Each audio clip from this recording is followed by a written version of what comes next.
Okay. Uy,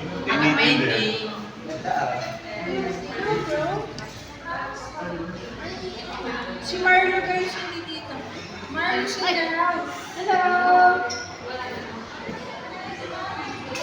Anong oras ka niyo? Alas 2? Dito kami mga Ay, nandito pa kayo alas 2? nag-start na kami. Para pagdating niya, natapos naman na siya. Punta na ako sa taas. Sige, meron ata sa taas yun. See you!